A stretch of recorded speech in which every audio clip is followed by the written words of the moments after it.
Ayah saya seorang ustadz, bisa dibilang juga ustadz besar karena jam terbang ceramahnya sudah di mana-mana, dan ketua masjid juga, pemuka agama juga. Sungguh hal yang di luar nalar pikiran saya, bagaimana seorang anak ustadz itu bisa terima Tuhan Yesus sebagai Tuhan dan Juru Selamat. Itu merupakan satu pengalaman yang sangat sungguh luar biasa.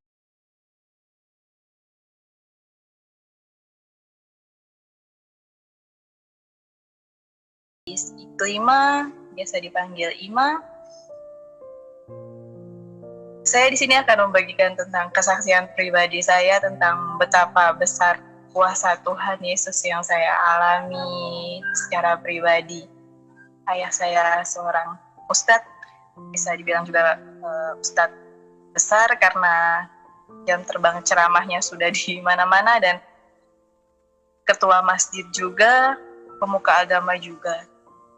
Sungguh hal yang di luar nalar pikiran saya, bagaimana seorang anak ustadz itu bisa terima Tuhan Yesus sebagai Tuhan dan Juru Selamat. Itu merupakan satu pengalaman yang sangat sungguh luar biasa. Jadi cerita awalnya itu, saya dulu itu sangat suka menantang Tuhan.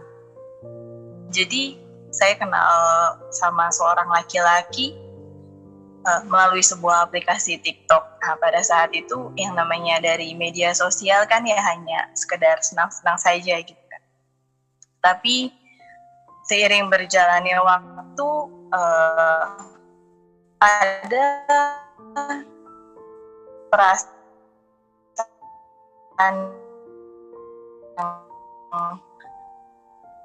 yang merupakan pernah gagal dalam berumah tangga, jadi tidak mau yang namanya menjalani hubungan, ya sudah, lihat nanti saja ke depannya seperti apa gitu kan.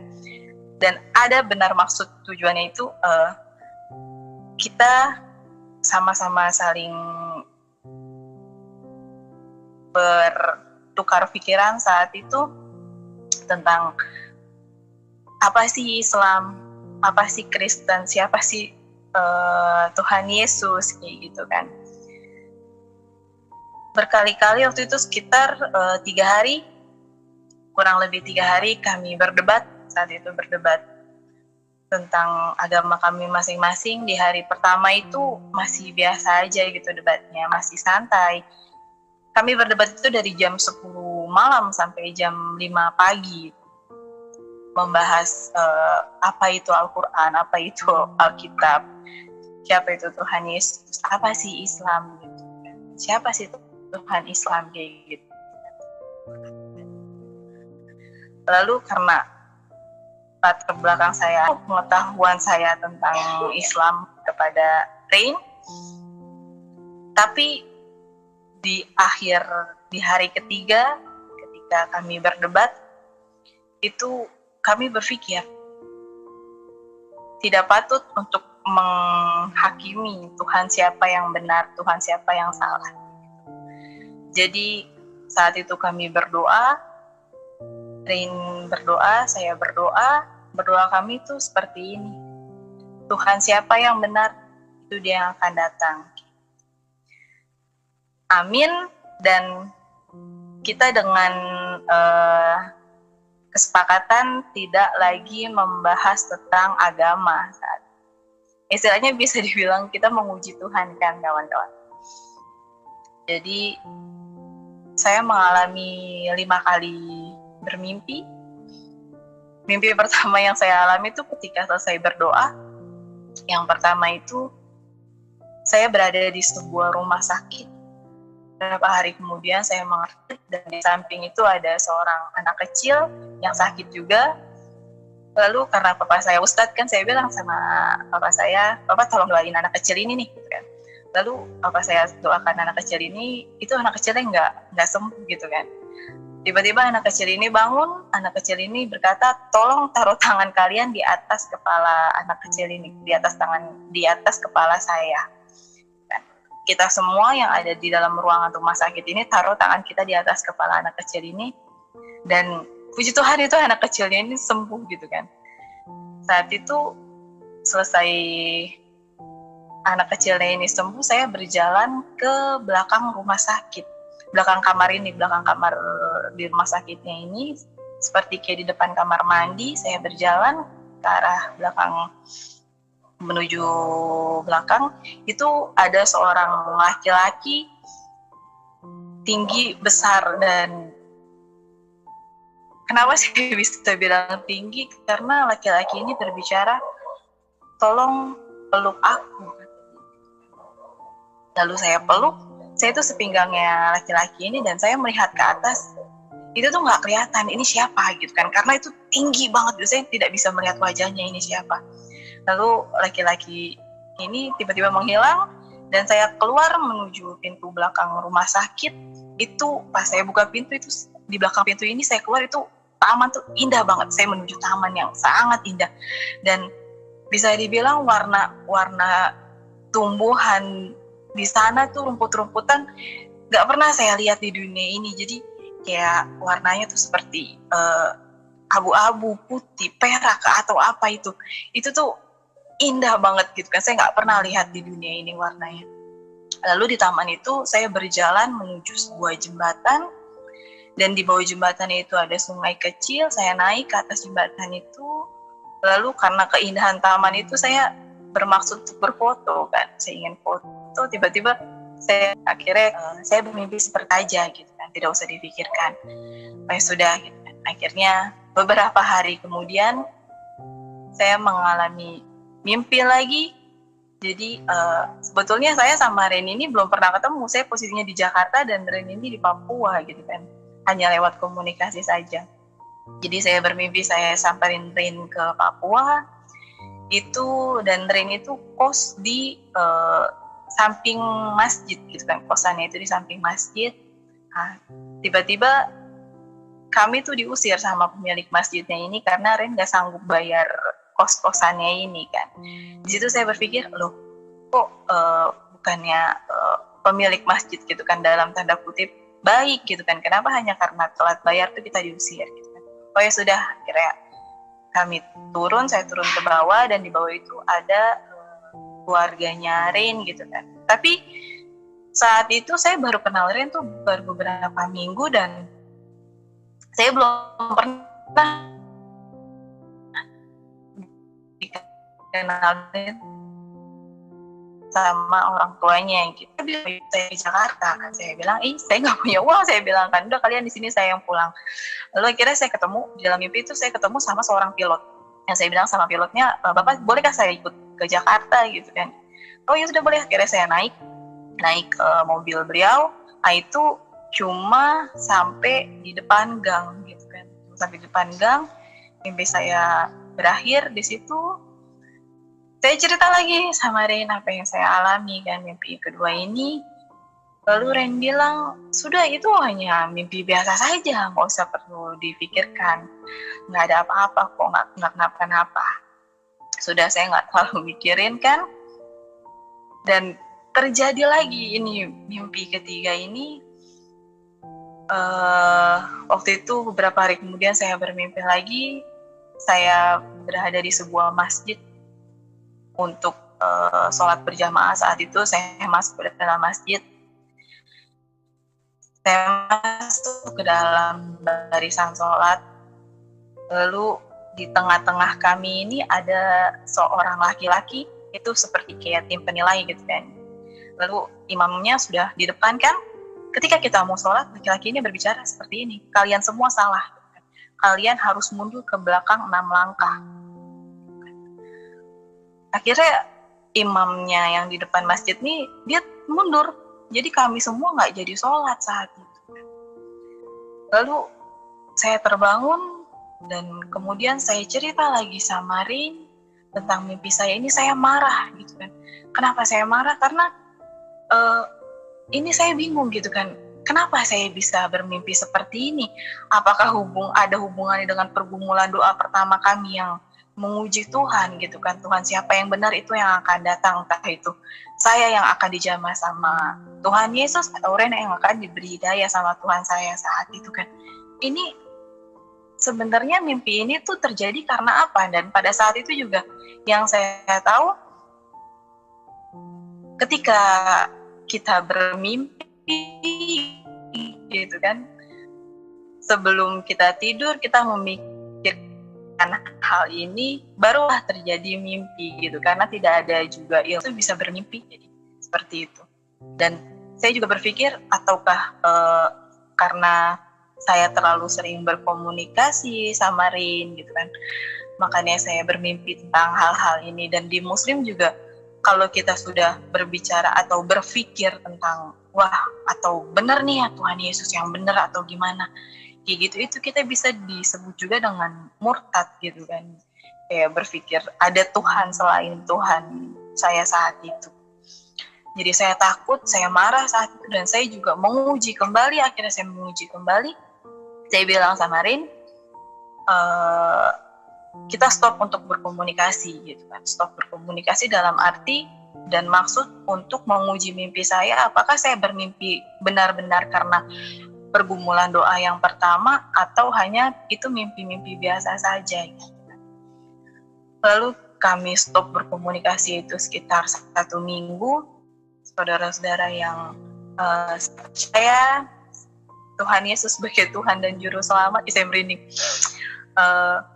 Di mimpi keempat ini, saya diajak sama Rin ke sebuah rumah, dan Rin bilang sama saya, perkenalkan, ini Tuhan Yesus. Terus saya kaget, saya bingung saat itu. Lalu Tuhan Yesus mengulurkan tangannya ke saya, dan saya jabat tangan Tuhan saat itu saya merasakan hal yang tidak pernah saya rasakan sebelumnya. Itu campur aduk, entah itu suka, duka, senang, sedih, aneh gitu, nyaman, damai, tentram, itu nggak pernah saya rasakan. Jadi saya menangis saat itu kan, dan saya berpikir saya menangis karena ini tuh bukan Tuhan saya gitu, ini Tuhannya Rin.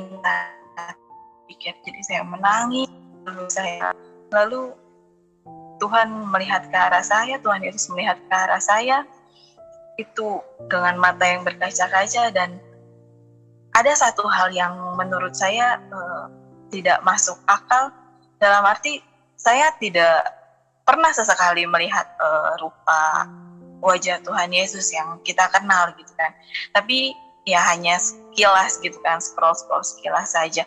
Tapi benar-benar itu di dalam mimpi keempat saya tuh, saya melihat wujud Tuhan Yesus tuh putih, hidungnya mancung, rambutnya ikal segini. Dan apa sih ya, karena Tuhan tuh duduk di bangku gitu kan, dia kayak rada bongkok gitu kan, jadi kayak megah gitu kan, wah gitu kan, langsung auranya tuh bener-bener buat saya kagum saat itu. Jadi tidak ada kata yang bisa menggambarkan keindahan Tuhan yang saya lihat saat itu. Tuhan Yesus melihat saya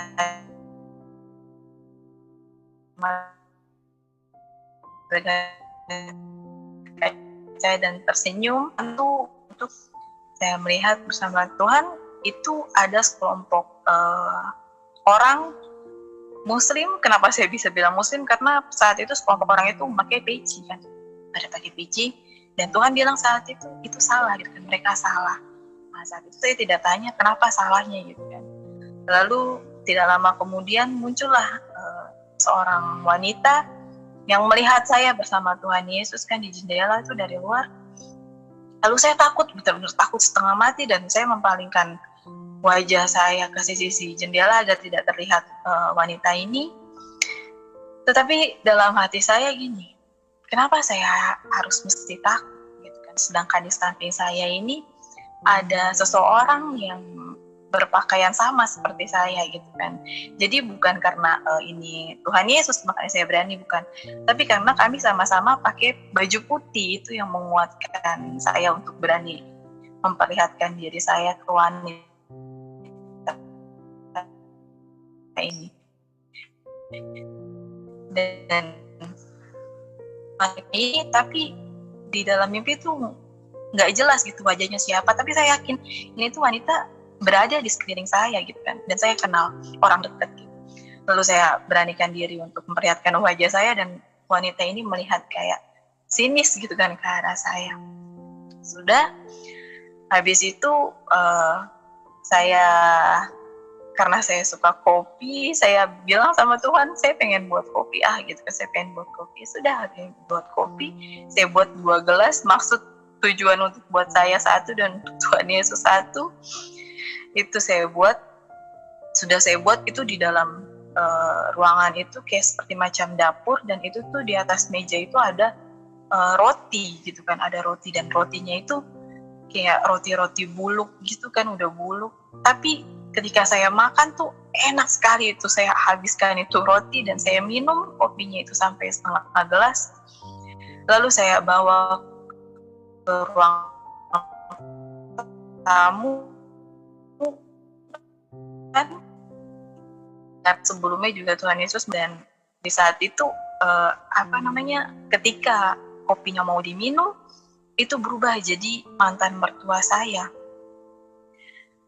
Terus berubah lagi jadi Tuhan Yesus.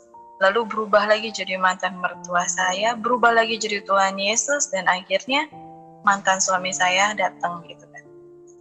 Mimpi keempat saya berakhir sampai di sana. Saya kaget, saya nangis, saya langsung kasih tahu sama Rain.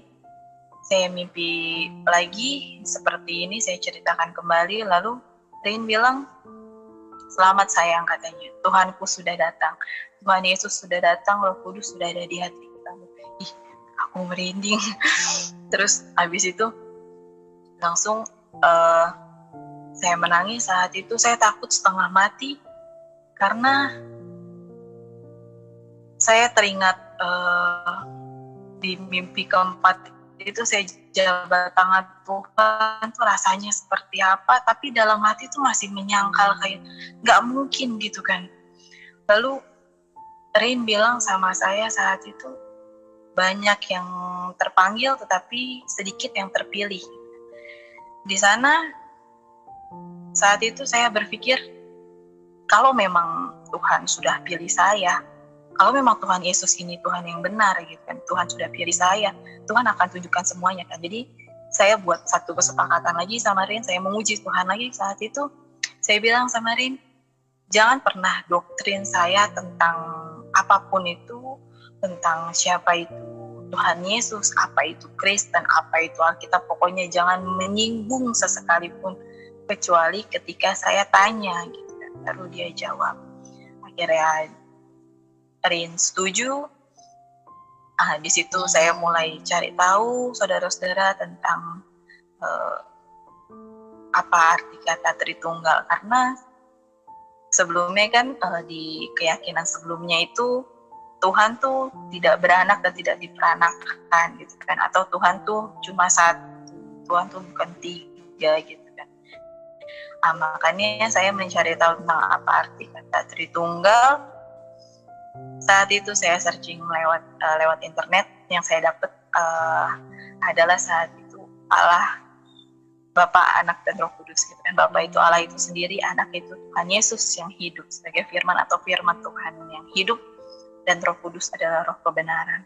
Satu pelajaran terbesar yang saya bisa dapatkan dari sana adalah ketika Roh Kudus sudah ada di hati seseorang, itu pasti dia akan langsung mengerti tentang apa arti kata Tritunggal. Jadi ketika Roh Kudus belum ada di hati, sampai kapanpun dia tidak akan mengerti apa arti kata Tritunggal itu sendiri. Haleluya, amin. Jadi saya langsung mengerti di situ apa arti kata Tritunggal. Lalu saya mulai mencari tahu tentang apa arti mimpi Tuhan, apa arti bermimpi Tuhan menurut versi Islam dan versi Kristen. Jadi tidak hanya sebelah pihak gitu kan. Saya membandingkan dan saya mencari tahu berbagai macam informasi, dan saya dapatkan masih dalam menyangkal Tuhan kan saat itu. Lalu beberapa hari kemudian, ini mimpi terakhir saya yang kelima, itu saya habis capek beres-beres jam 3 sore, itu saya habis sholat asar dan saya ketiduran. Tiba-tiba saya bermimpi saya ada di sebuah ruangan itu putih gitu kan, ruangan putih. Nah tiba-tiba Tuhan Yesus datang kayak celing gitu, datang dengan jubah dan sinarnya. Lalu Tuhan cuma tersenyum melihat saya dan saya langsung kaget kan, saya bangun. Mulai dari situ saya memutuskan untuk langsung mencari gereja. Dalam arti saya ingin bertemu sama seorang pendeta yang bisa mengartikan tentang apa yang saya alami saat itu. Akhirnya beberapa hari kemudian saya langsung cari di gereja. Saya HBP di Condet karena itu dekat sama kampus saya kan, dan gereja terdekat itu, dan saya juga cuma tahu itu gereja gitu kan, ada gereja di sana. Akhirnya saya datang bersama anak saya kecil, lalu pakai motor kan, saya jalan. Nah di situ gerejanya tutup dan ada penjaga gerejanya kan. Terus saya tanya sama beliau, rumah pendetanya tuh di mana gitu kan. Lalu beliau tanya gitu kan, iya Mbak, ada perlu apa gitu kan. Terus saya cuma tanya, iya saya pengen ketemu sama pendeta gitu kan. Iya ada perlu apa Mbak gitu kan. Mungkin penjaganya kayak takut gitu kan, ini ngapain gitu kan, ada cewek bawa anak pula pakai kerudung dalam gereja mau ketemu pendeta gitu kan. Sebelumnya juga kan ada bom bunuh diri itu kan di Makassar kah. Terus akhirnya saya teringat, langsung saya bilang, saya bermimpi Tuhan Yesus, saya bilang. Langsung penjaganya bilang, oh ya Mbak tunggu sebentar, itu rumah pendeta. Nah sebelumnya juga diberikan informasi sama dia, dan tidak jauh itu pasti ada rumah pendeta di sana. Akhirnya saya menunggu beberapa menit, beliau datang sendiri dan saya dibukakan pintu gerejanya. Saya disuruh masuk dan kami bercerita-cerita di sana. Sekitar 10 menit saya cerita, lalu beliau bilang seperti ini, Mbak, rambut boleh sama hitam gitu. Tetapi hati orang tidak ada yang tahu, Mbak. Pendeta boleh sama-sama pendeta, tetapi tidak semua pendeta percaya dengan hal seperti ini. Oh, berarti saya sadar gitu kan, saya tahu saya ditolak secara halus gitu. Pendeta tidak mau bertemu dengan saya, tetapi satu pelajaran terbesar lagi yang saya dapatkan, saya tidak kecewa. Saya tidak kecewa karena penolakan ini, tetapi justru saya makin makin penasaran, atau ada satu pelajaran yang bisa saya ambil.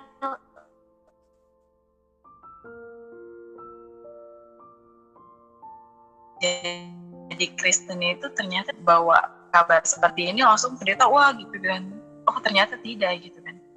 Dan banyak juga dari Muslim gitu bilang kalau ada seseorang yang pindah agama ke Kristen, mereka bilang lu dibayar berapa gitu masuk Kristen, lu dapat apa masuk Kristen, lu dapat ada seseorang yang bilang ditukar kotak sekardus Indomie kah atau gimana gitu. Oh sayang, ternyata tidak semudah itu masuk Kristen. Jadi saya paham Tuhan Yesus mau saat itu saya ambil pelajaran untuk saya ketahui menjadi Kristen itu tidak semudah apa yang difikirkan. Sudah akhirnya saya melihat ke arah pintu gereja, saya minta izin sama beliau untuk masuk ke dalam gereja kan. Lalu beliau bilang ke saya, Mbak, kalau bukan Roh Kudus yang menggerakkan hati untuk masuk ke dalam gereja ini bukan hal yang gampang gitu kan. Terus sudah akhirnya saya masuk, dibukakan pintu, saya masuk. Itu saudara-saudara, pertama kalinya selama 25 tahun saya masuk ke dalam gereja, satu langkah kaki saya menginjak ke dalam gereja ini, itu saya menangis. Saya merasakan apa ya, kayak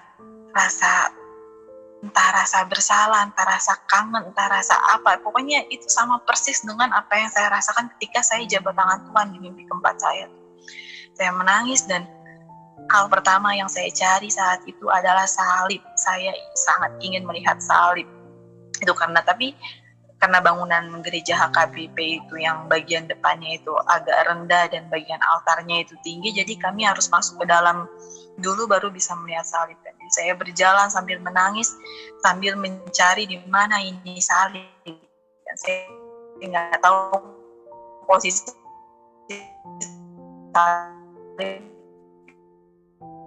kan di dalam gereja, karena begini itu semua lemes, badan saya lemes, saya menangis seperti anak kecil, hancur menangis, bisa dibilang kayak orang kesurupan itu. Terus langsung saya langsung duduk, terus saya minta waktu untuk sendiri, jadi beliau pergi keluar, dan di situ anak saya lari-larian gitu kan di dalam gereja. Itu saya merenung gitu kan, kenapa saya bisa sampai di sini gitu, Tuhan, apa yang terjadi seperti. Ketika saya selesai menangis, sudah saya panggil kembali beliau, dan saya meminta beliau untuk membantu saya untuk berdoa gitu kan, karena saat itu saya tidak tahu cara berdoa orang Kristen itu seperti apa. Lalu beliau duduk di depan saya. Yang saya ingat saat itu beliau berdoa tentang terima kasih Tuhan, Engkau telah mengembalikan anak domba yang hilang. Lalu saya pamit pulang sama beliau. Saya sampai di rumah, saya cerita sama Rin apa yang saya alami saat itu, dan Rin balik lagi tanya ke saya, kamu gak kecewa gitu kan ditolak sama pendeta gitu. Saya bilang, tidak sayang, saya tidak kecewa, saya malah justru makin penasaran kenapa bisa seperti ini, kenapa sih bisa ditolak sama seorang pendeta, ada apa ini sebenarnya. Lalu beberapa hari kemudian saya kangen gitu kan, saya kangen pengen cari tahu lagi, pengen ketemu sama seorang pendeta lagi. Akhirnya saya cari gereja lagi, karena di Jakarta pandemi kan, jadi saya cari lewat internet gereja mana yang buka gitu. Saya ketemu sama GBI, dan GBI Tamini Square itu gereja ini buka dengan jam ibadah tertentu, itu dari jam 8 jam 10 sama jam 2 siang. Saat itu pagi kan. Sebelum saya berangkat ke gereja hari Minggu nih, malamnya saya berdoa, Tuhan, kalau memang Tuhan izinkan saya untuk menemukan apa yang saya cari di dalam gereja ini, Tuhan tolong lancarkan perjalanan saya gitu kan, karena saya ini termasuk orang yang susah keluar dari rumah gitu kan, karena orang tua kan sedikit-sedikit ditanya mau kemana gitu kan, bingung juga nanti hari Minggu keluar pagi-pagi kan, mau kemana ditanya jawabnya apa gitu kan. Tapi saya percaya kalau memang Tuhan sudah izinkan saya untuk menemukan jawaban di gereja ini, Tuhan akan beri kelancaran itu semua. Akhirnya tibalah saatnya hari Minggu pagi nih, saya bangun, dan itu saya siap-siap, puji Tuhan itu anak saya ternyata belum bangun tidur, dan saya turun ke bawah. Terus itu sama sekali saya buka gerbang, saya nyalain motor, sama sekali nggak ditanya.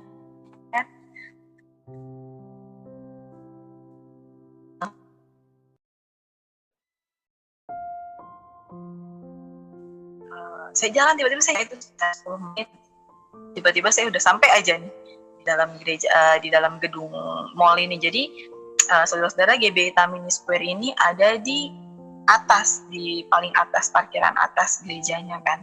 Jadi saya parkir motor di basement, saya lepas kerudung, Terus saya pergi ke kamar mandi untuk beres-beres pakaian semuanya, rambut.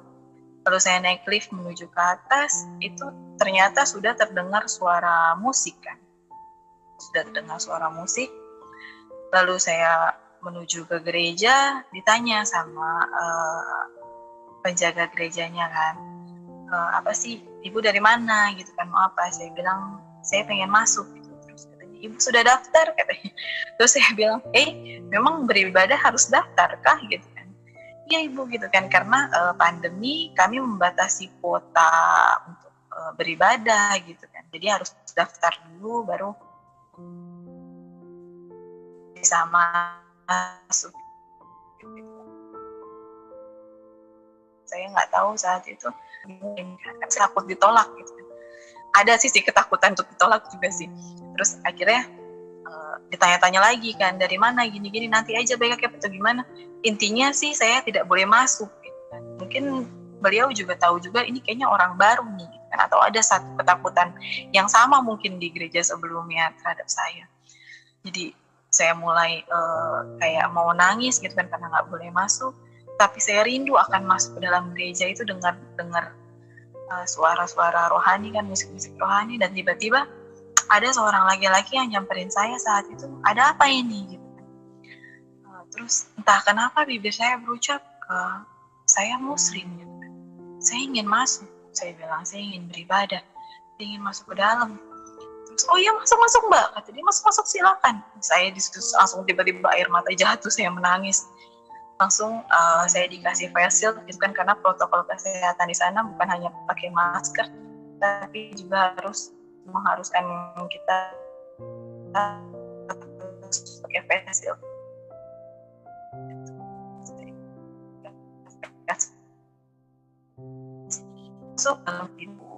Masuk, saya tersentuh sama lagu rohani itu di GBI Tamini Square. Itu saya menangis hancur. Apa ya, entah itu apa yang saya rasakan di sana, kerinduan kah atau rasa dosa. Baru 25 tahun mengenal Tuhan secara Tuhan Yesus, dan rasanya itu damai seperti ini atau seperti apa, itu saya entah apa yang saya rasakan, saya menangis. Lalu setelah selesai pujian penyembahan, itu seorang bapak pendetanya ini berkhotbah tentang anak domba yang hilang di sana. Jadi puji Tuhan, di dalam Kristen ini tidak ada yang kebetulan. Jadi Tuhan sudah atur sedemikian rupa tanpa saya harus secara langsung gitu bertanya kepada seorang pendeta. Saya sudah diberikan hikmat sama Tuhan. Oh ternyata seperti jawabannya sudah terjawab gitu kan, lewat khotbah pendeta ini. Di situ saya tidak henti-hentinya menangis. Tiba-tiba ada kakak rohani saya, Kakak Gi, pelayan gereja, nyamperin saya. Lalu Kakak Gi bilang saat itu, Mbak, setelah selesai beribadah jangan pulang dulu, kita ngobrol-ngobrol dulu gitu. Ya sudah gitu kan, akhirnya selesai ibadah saya ikut sama Kakak Gi ke ruang sekretariat. Di sana ada saya, ada Kakak Gi, ada Kakak Nomi sama seorang laki-laki masih muda. Lalu Kakak Gi tanya sama saya kan, bagaimana saya ceritanya bisa sampai ke dalam GBI Tamini Square ini gitu kan, apa yang saya alami saya ceritakan semua. Lalu Kakak Gi, setelah saya selesai cerita, Kakak Gi bilang sama saya, Mbak, kenapa saya dari tadi diam? Karena saya pengen tahu cerita Mbak tuh seperti apa. Sebelumnya juga banyak banget pengen tahu aja nih, sebenarnya yang di mimpi Mbak ini benar Tuhan Yesus atau bukan gitu. Kata Kakak Gi, benar itu Tuhan Yesus yang datang, karena jawaban dari beliau, Tuhan itu tidak banyak berkata-kata, dan berkata-kata itu hanya beberapa kata atau beberapa kalimat, itu tidak terlalu banyak. Dan di dalam mimpi saya kan Tuhan hanya berkata, peluk aku, itu salah gitu. Lalu lalu Kak Hagi bilang juga saya bermimpi Tuhan sebanyak 3 kali, itu berhubungan juga dengan Tritunggal itu sendiri kan, karena orang Kristen itu sangat mengagumi angka 3 katanya, karena berhubungan dengan Tritunggal itu sendiri. Lalu beliau juga bilang cerita tentang Tuhan Yesus disalib, kenapa Tuhan Yesus harus disalib gitu. Karena untuk menebus dosa manusia, karena kasih karunia-Nya Tuhan terhadap kita, sehingga Tuhan mau mati menderita di tiang kayu salib untuk menebus dosa manusia saat itu. Ketika saya mendengar itu, saya teringat tentang mimpi keempat saya.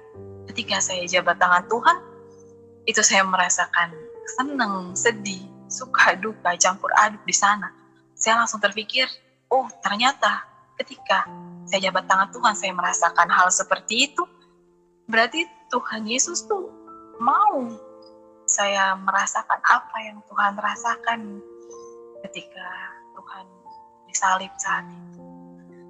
Jadi bukan karena ini Tuhan nyariin kan saat itu kan. Ternyata Tuhan mau saya merasakan apa yang Tuhan rasakan, itu sungguh luar biasa.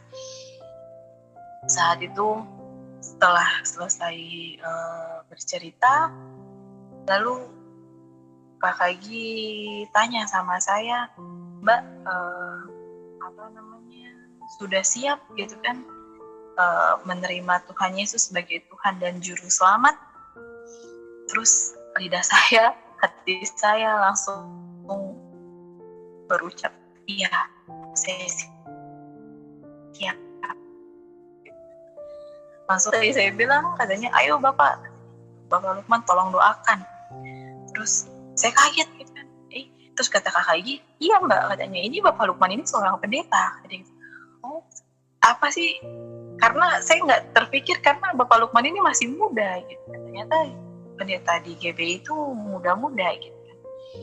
Dan satu hal lagi, tanpa saya secara langsung lagi berbicara, kan niatnya saya ingin berbicara sama seorang pendeta secara tatap muka gitu kan. Tetapi secara tidak langsung seorang pendeta juga mendengarkan apa yang ingin saya sampaikan gitu kan. Puji Tuhan, itu luar biasa. Lalu Bapak Lukman berdiri, saya disuruh taruh tangan di dada seperti ini kan. Bapak Lukman beliau taruh tangannya di atas kepala saya. Itu doa pertobatan. Jadi di sana saat itu saya disuruh mengikuti apa yang Bapak Lukman itu ucapkan gitu.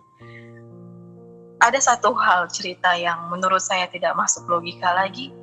Saya itu termasuk seseorang yang ketika menangis itu langsung pusing gitu kan. Otomatis kalau pusing tuh tingkat konsentrasi itu berkurang.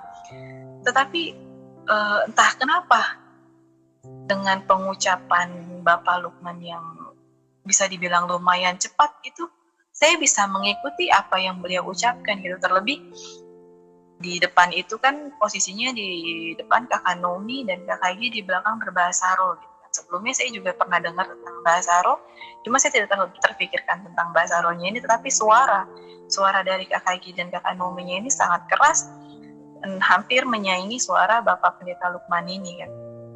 Tetapi entah kenapa itu seperti saat itu lidah saya tuh sepertinya tahu apa yang mau saya ucapkan gitu kan. Jadi sebelum selesai Bapak Pendeta Lukman ini mengucapkan doa tersebut, saya bahkan bisa mengulanginya kali gitu. Dan itu sungguh luar biasa, di luar nalar cerita Kak Hagi sedang menyebut di belakang itu dengan ras Muhammad gitu kan, cabut ras Muhammad, itu hati saya tuh seperti tertusuk, tertikam jarum duri, itu sakit sekali, seperti mau mati, dibilang nyesek, dada tuh sesak sekali di situ saat itu. Saya langsung berucap, sakit Kak gitu kan, semua dia makin kencang cabut ras Muhammad, itu saya makin menangis, sakit, makin merintih sakit. Akhirnya sudah selesai, saya sudah tidak kuat, langsung Bapak Pendeta Lukman mengakhiri, amin gitu. semua. Akhirnya Kak Hagi bilang, tanya sama saya, kamu tuh harus ikut doa pelepasan gitu kan. Pelepasan dalam arti kata menyucikan diri, dan barangkali ada satu dendam atau amarah apa yang belum terselesaikan. Langsung saya cerita, ya saya pernah gagal dalam rumah tangga itu dikarenakan kekerasan dalam rumah tangga, dan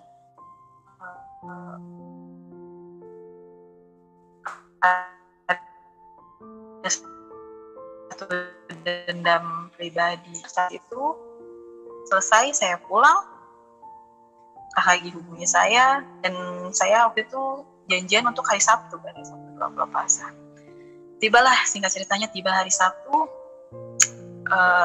Saat itu saya tidak punya uang karena saya hanya kuliah, tidak bekerja, saya hanya kuliah.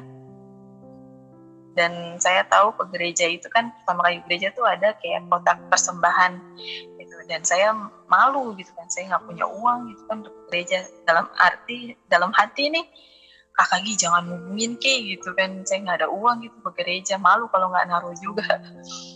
Lalu akhirnya bener Kak Hagi nggak hubungin. Lalu beberapa hari kemudian tibalah hari Selasa, itu puji Tuhan saya udah ada uang itu sekitar 15.000, dan saya hubungin Kak Hagi. Saya bilang, shalom Kakak gitu kan, saya mengingatkan kembali tentang doa pelepasan ini kan.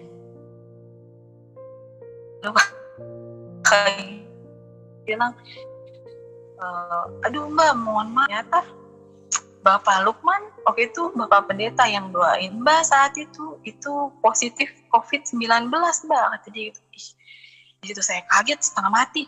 Kak Hagi bilang, saya baru keluar dari klinik nih, saya baru tes, dan puji Tuhan saya negatif gitu kan hasilnya. Mbak pergi aja ke klinik gitu kan, tes itu cuma 150.000 kata dia gitu kan. Cuma kata aku bilang kan, cuma 150.000. Dalam pikiran saya gitu, walaupun kemarin itu saya didoakan dengan protokol kesehatan yang ketat, tetapi kan saya berkontak langsung dengan Bapak Pendeta kan, karena Bapak Pendeta memegang atas kepala saya kan.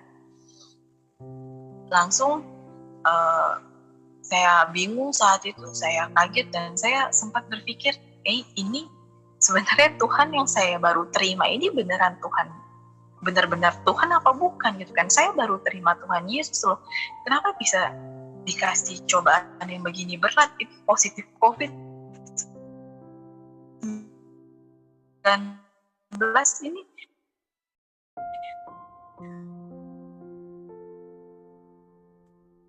Hal yang main-main, terlebih pasti. Dan tibalah maghrib biasanya kan kami itu setiap maghrib itu ngaji di bawah kan, di bawah ngaji. Selesai saya ngaji, saya bilang sama papa saya bilang, papa saya baru ketemu berkontak langsung dengan seseorang yang positif COVID-19. Terus kata papa, terus lu mau dites gitu kan, lu mau periksa, kata dia. Zaman sekarang tuh walaupun negatif itu bisa dibilang positif, karena papa juga termasuk seseorang yang tidak terlalu percaya dengan COVID gitu kan. Lu mau kita semua masuk ke Wisma Atlet gitu kan. Lalu papa tidak ngasih izin saya untuk tes COVID. Saya bingung di situ. Saya mau dapat uang dari mana nih gitu kan untuk tes COVID. Lalu akhirnya saya berdoa, saya bicara sama Rain. Dan saat itu juga Rain, karena pandemi juga, Rain juga masih kerjaannya masih di pending kan, masih di rumah kan. Rain ajarin saya gini, berdoa gitu kan sama Tuhan. Kamu sudah terima Tuhan kan? Berdoa sama Tuhan. Dan saya juga dalam arti menguji Tuhan kembali gitu kan. Dan yakin gitu kan, kalau memang ini Tuhan Yesus Tuhan yang benar, Tuhan akan berikan saya kesempatan untuk tes COVID.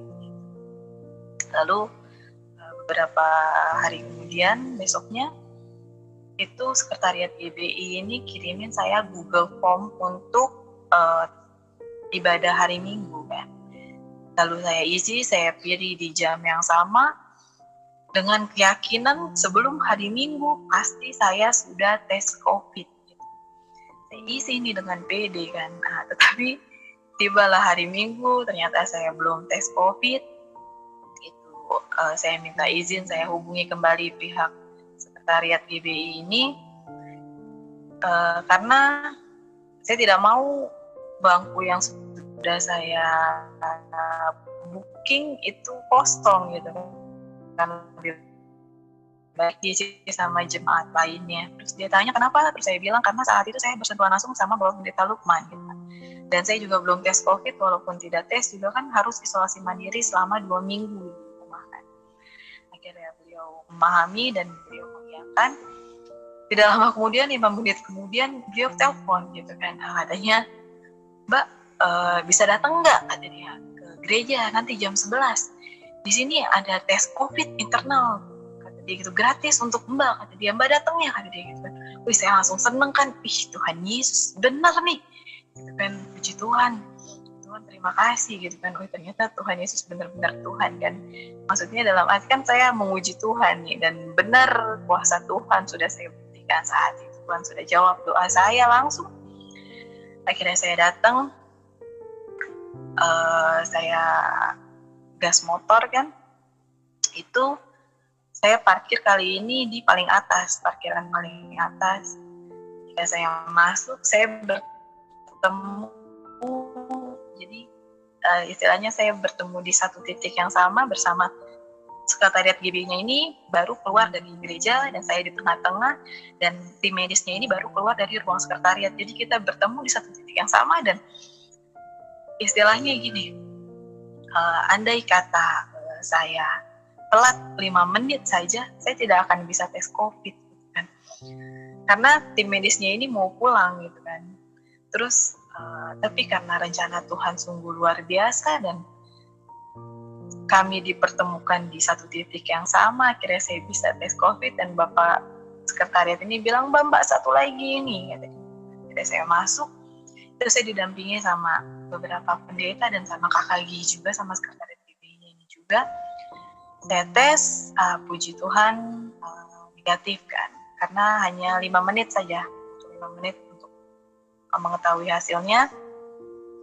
Negatif, sudah saya langsung dipersilakan masuk beribadah ke dalam gereja. Setelah saya selesai beribadah, saya pulang, saya mengucap syukur. Lalu ada beberapa kuasa Tuhan, tapi hanya intinya saja yang sungguh luar biasa. Saat itu saya ingin cari buku kuliah kan, buku bekas di toko buku bekas. Itu ternyata sudah tutup kan, di depan terminal Pinang Ranti ini sudah digusur gitu. Saya cari tahu kontak pemiliknya, saya hubungi, lalu beliau Sherlock. Karena saya di rumah tuh pakai wifi dan nggak pernah pakai paket data, jadi saya cari dulu nih lewat Google Maps, oh belok sini, dan saya tahu karena saya pernah melewati tempat itu dan saya tahu alamatnya. Saya menuju ke sana, pas sudah sampai di lapangan ternyata itu banyak sekali gang di sana. Jadi sedikit bingung kan, saya tanya sana sini, tidak ada yang tahu. Terus itu udah panas, udah siang kan, dan sudah mulai putus asa gitu. Tapi saya lupa sih punya Tuhan Yesus. Saat itu saya berdoa seperti ini, Tuhan, jika Engkau Tuhan yang hidup, Engkau akan tunjukkan di mana rumah toko buku ini, Tuhan gitu. Dengan amin, percaya Tuhan akan tunjukkan. Itu saudara-saudara, saya hanya ngegas motor sekitar 5 meter ke depan, jadi tidak jauh. Itu saya tanya sama seseorang, toko buku ini di mana gitu kan. Terus puji Tuhan, dan ketika saya tanya, selesai berdoa, saya tanya sama satu orang ini, dan beliau memberi arahan, belok sana Mbak, belok sini, dan saya ikuti arahan dari beliau ini, dan puji Tuhan itu ketemu. Saya makin kagum sama Tuhan Yesus kan, ternyata Tuhan Yesus bener deh. Terus karena saat itu masih kayak anak kecil gitu kan, masih membara-bara, akhirnya saya memutuskan untuk pengen ke gereja nih, dan saya juga saat itu tahu kita bisa berdoa tuh hanya di dalam gereja. Saat itu saya cuma tahunya seperti itu. Saya pengen ke gereja, saya masuk ke dalam mall, itu di belakang terminal Pinang Ranti, rumah toko bukunya ini, dia tidak jauh. Saya masuk ke dalam mall, saya parkir dan saya masuk. Saya terpikirkan ingin beli kalung salib, karena saya tidak bisa punya Alkitab karena saya takut ketahuan kan, tapi saya pengen punya satu benda di mana benda itu bisa menguatkan iman saya kepada Tuhan. Lalu saya puter-puterin nih ini mall, dari lantai 1, lantai 2, segala macam saya puter-puter, saya keliling, sudah capek kan, namanya Tamini Square toh saudara-saudara. Jadi Square itu kan kalangan menengah ke atas, jadi cukup jarang lah yang menjual kalung-kalung imitasi seperti itu kan, aksesoris seperti itu. Jadi saya sudah capek puter-puter mall, saya tantang Tuhan lagi, saya berdoa lagi sama Tuhan. Saya berdoa saat itu, Tuhan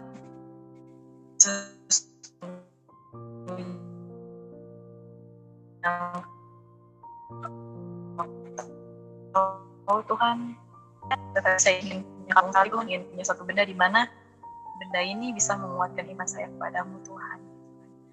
Saya berdoa, saya yakin Tuhan akan tunjukkan, percaya. Jadi saya berdoa posisinya di sebelah toko yang hook paling ujung gitu kan.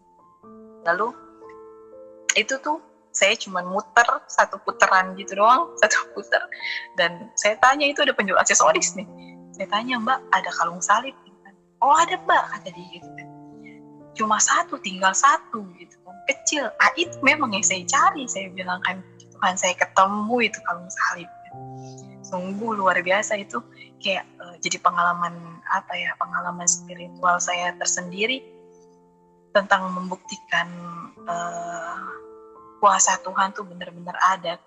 Ketika kita yakini dan percaya, Tuhan pasti akan kabulkan doa kita. Amin.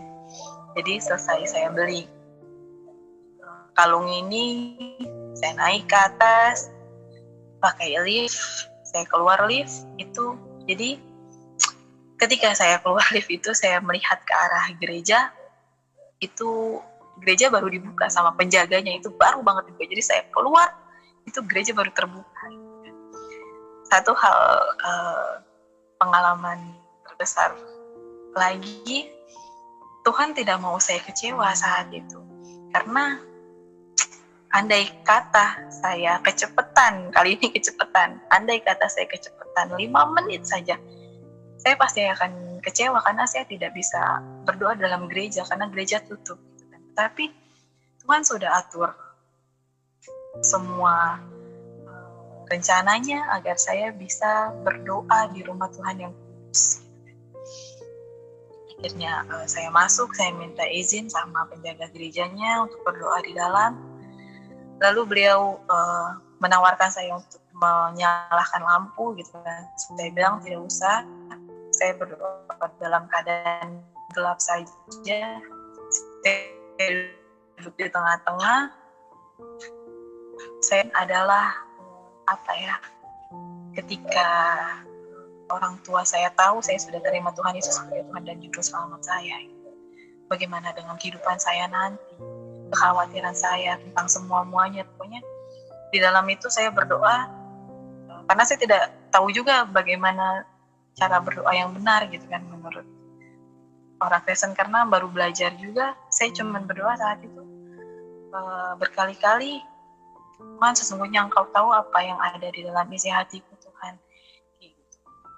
Lalu selesai berdoa, saya pulang, dan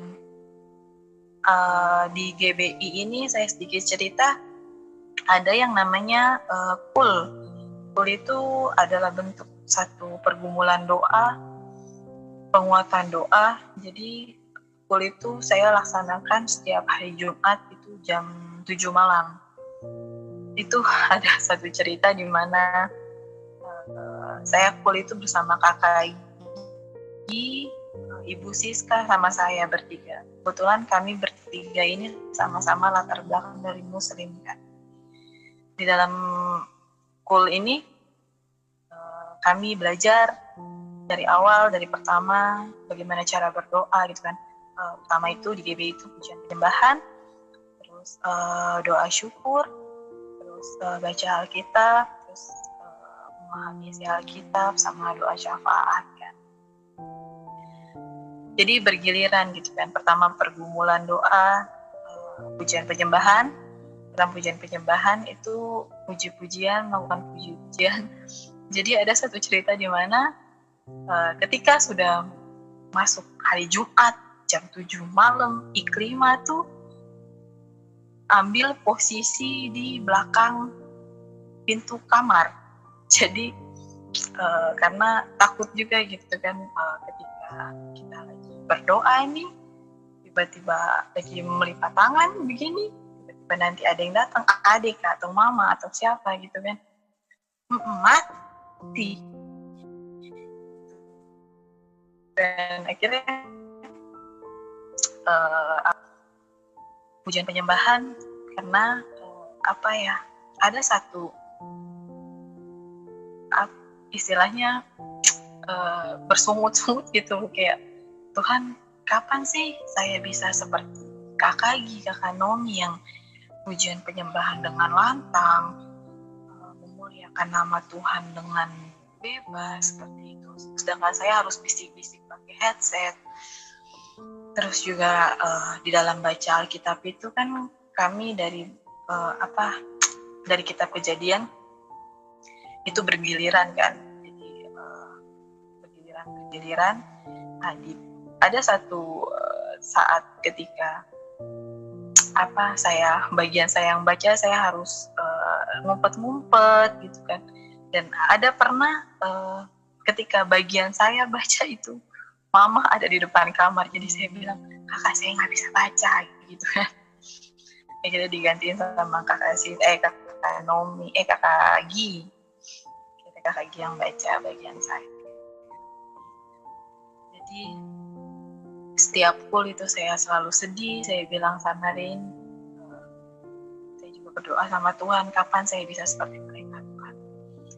Sudah setelah beberapa kali masuk ke dalam gereja, beribadah di gereja, sama beberapa kali ikut kul, sedikit banyak pengetahuan yang saya dapatkan, akhirnya kakak Nomi itu mengirimin saya berkas untuk baptis saat itu kan. Di situ saya bingung, saya baru mengenal Tuhan itu baru beberapa minggu gitu kan. Kenapa saya harus baptis seperti ini Tuhan gitu. Terus saya juga ada karena Rin GPM kan nih, karena di GPM ini dibaptis itu harus melalui katekisasi gitu, katekisasi dulu atau gimana, saya juga kurang paham. Saat itu baru baptis tahun gitu, baru bisa baptis seperti itu. Cuma saat itu saya berdoa sama Tuhan, kalau memang Tuhan sudah izinkan saya untuk baptis, Tuhan pasti akan beri saya jalan. Dan terlebih juga di dalam selebaran itu bersedia untuk membayar tiket sebesar 50.000. Balik lagi, saya cuma kuliah, saya tidak ada penghasilan. Bisa saja saya minta sama orang tua saya, tapi karena ini untuk baptis, saya tidak mau minta pakai duit orang tua kan untuk hal yang suci seperti ini, sakral seperti ini. Saya baptis itu tanggal 27 Maret, kalau nggak 27 Maret tuh saya baptis. Itu di hari sebelum baptis itu, karena saya belum ada uang nih, saya mohon maaf gitu kan, saya beri kabar kepada kakak Igi, saya bilang, kakak saya tidak bisa ikut baptis, saya bilang kan. Terus kakak Igi tanya alasan saya bilang, saya tidak ada uang kakak. Terus kata kakak Igi, uang untuk apa mbak, kata dia. Sudah, tidak apa-apa, untuk mbak katanya gereja yang bayar. saya makin kagum lagi sama Tuhan. Terima kasih Tuhan, saya bilang kan, Tuhan sudah jawab doa saya. Kekhawatiran saya tidak dapat mengikuti baptis karena saya tidak punya uang. Akhirnya Tuhan kasih, Tuhan beri saya jalan.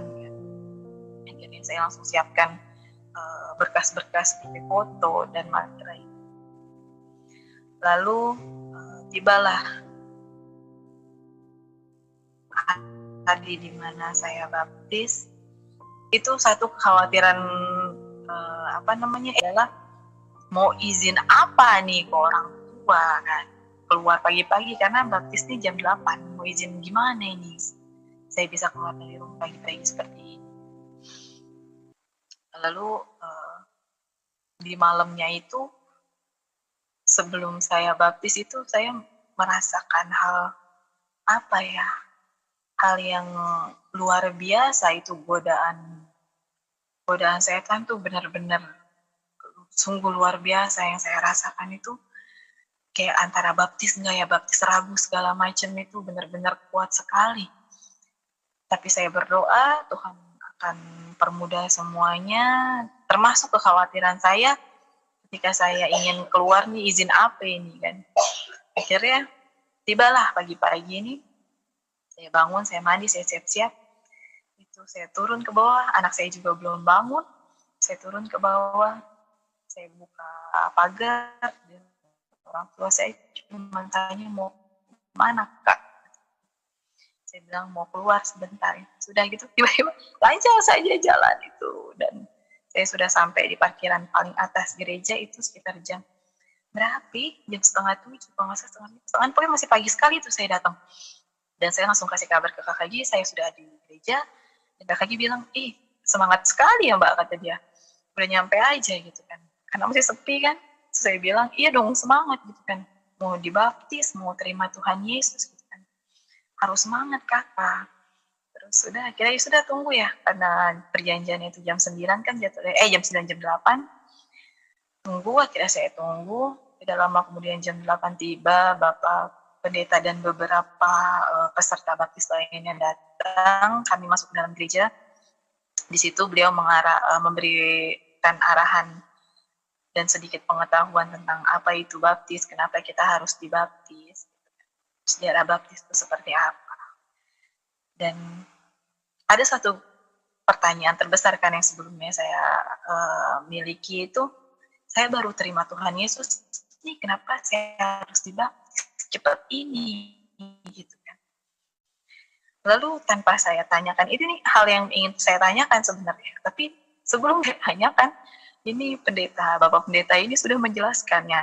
Jadi puji Tuhan, beliau bilang karena peserta yang lainnya itu ada yang sudah terima Tuhan Yesus sekitar 6 bulan, ada yang setahun bahkan 5 tahun gitu kan, dan baru dibaptis. Tapi Bapak pendeta beliau bilang bukan beberapa lamanya, bukan cepat atau lamanya terima Tuhan harus dibaptis atau ada jangka waktunya seperti apa. Tetapi ketika Tuhan sudah bilang kelima, kamu harus baptis dan kamu pasti harus dibaptis. Gitu. Maksudnya ketika Tuhan sudah bilang kamu waktunya baptis di kelima dan kamu harus baptis di kelima. Gitu. Jadi saya mengerti saat itu.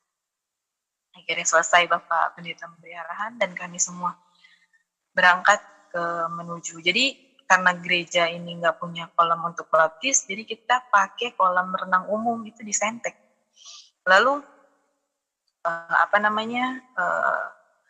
kami berangkat dan di situ balik lagi saya nggak punya paket data nih. Saya tahu kolam renangnya, saya pernah sana, tapi saya takut nyasar kan.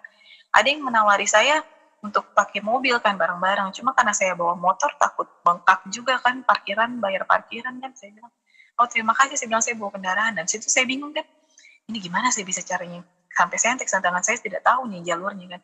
Akhirnya saya tunggu itu di parkiran. Puji Tuhan Bapak pendeta keluar menuju parkiran dan beliau pakai motor. Dan saya samperin, saya minta izin ke beliau, saya ikutin dari belakang. Akhirnya saya berangkat, sampailah ke kolam renang Sentek ini. Saya tunggu Kakak Haji, yang lain sudah. Jadi uang 50.000 ini bukan untuk gereja ya, jadi untuk kami bayar sendiri masing-masing, masuk bayar ke dalam kolam renang ini. Akhirnya saya tunggu kakak lagi, semua udah masuk, saya masih di luar sama Bapak Pendeta. Udah lama saya masuk, dan saya di urutan ketiga. Ya, kakak bisa putar, karena saya di urutan ketiga, dipanggil nama saya, dan Bapak Pendeta Budi, saat itu saya masih ingat namanya, membaptis saya dengan nama Bapa, Anak, dan Roh Kudus. Itu saya langsung menyelam, saya bangkit. Di situ saudara-saudara melihat saya menangis begitu kuat.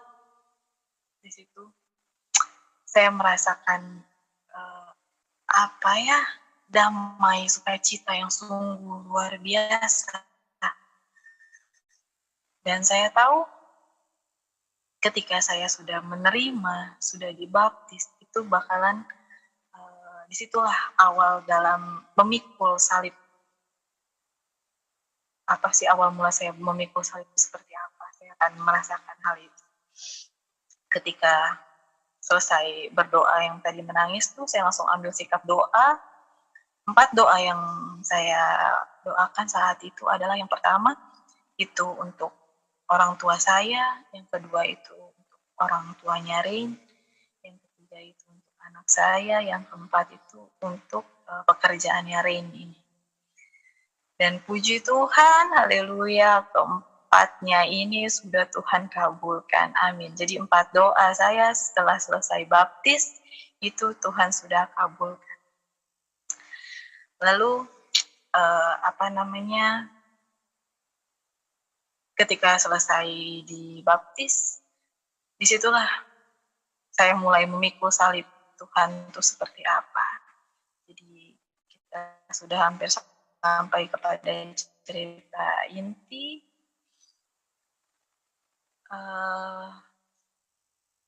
Saya posisinya ketahuan sama orang tua saya itu sekitar di bulan puasa.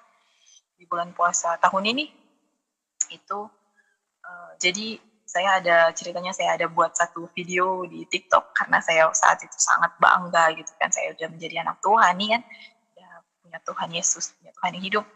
Saya ingin memberitakan kepada seluruh dunia, jadi saya buat satu video di mana soundnya itu kayak jalan-jalan ke kota kudus, aku tuntun kau ke jalan Kristus gitu kan. Saya buat itu dan di TikTok tuh FYP, dan ada satu kekhawatiran, makanya saya langsung privasi ini video kan karena FYP itu. Lalu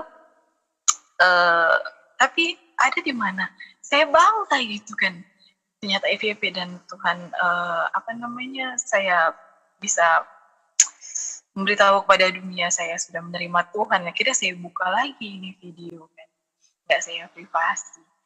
Tetapi ya di situ karena memang sudah jalan Tuhan,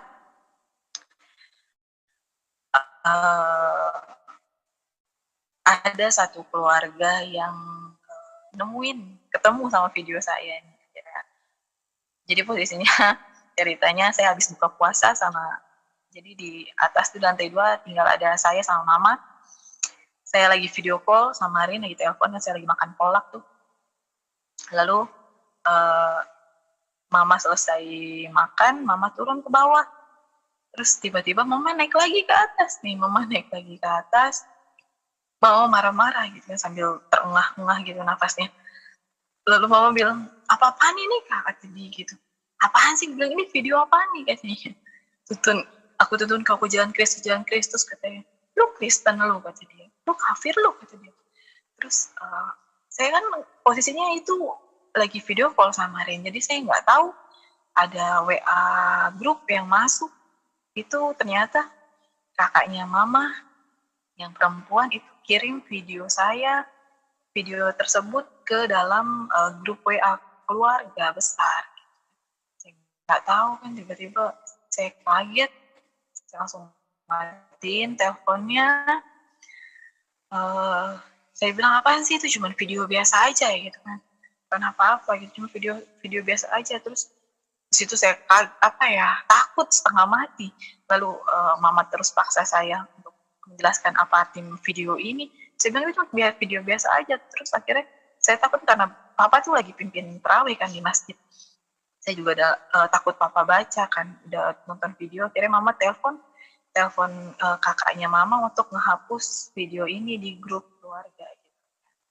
Akhirnya dihapus. Itu oh ya, saya teringat satu cerita sebelumnya yang mimpi keempat saya yang perempuan ini perempuan yang melihat saya, wanita yang melihat saya bersama Tuhan Yesus.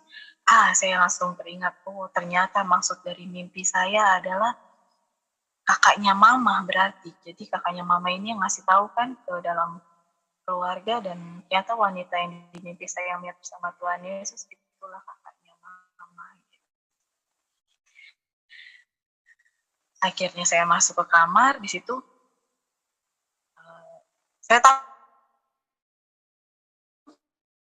gitu kan, nanti papa saya doa ketika mama sama papa nanti maki-maki atau mengucapkan kata-kata yang kasar, cukup kamu berdoa, Tuhan ampuni mereka Tuhan, sesungguhnya mereka tidak tahu apa yang mereka perbuat Tuhan. Jadi seperti itu saja, jangan berbicara apa-apa.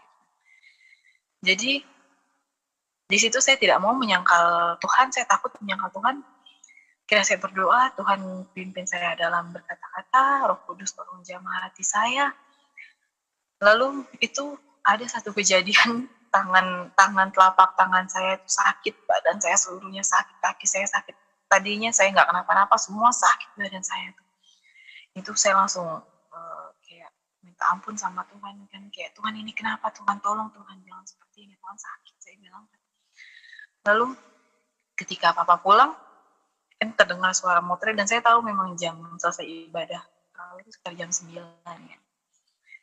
Ya suara motor datang dan tiba-tiba pagar rumah tuh jeder bukan, karena ternyata papa tuh udah baca grup, dan saya tahu walaupun papa belum baca juga pasti mama kasih tahu papa. Ternyata papa udah baca grup, dan akhirnya mama naik dan mama bilang dipanggil sama papa turun ke bawah. Saya nggak mau, saya takut kan. Terus tetap saya nggak mau, akhirnya papa yang naik ke atas. Lalu papa tanya apa-apaan kak? Hancur kak, hancur ini, jangan kak, jangan ya kak, jangan seperti ini ya. Terus di situ papa marahin, maki-maki segala macam. Itu entah kenapa bibir saya ini nggak bisa jawab gitu kan, kayak terkunci, hati saya tenang, saya cuma diam aja, saya cuma ucap Tuhan ampuni mereka Tuhan, sesungguhnya mereka tidak tahu apa yang mereka perbuat Tuhan. Cukup doa itu saja yang saya ucapkan di dalam hati. Akhirnya sudah papa turun, mulailah saya saya diuji itu selama 1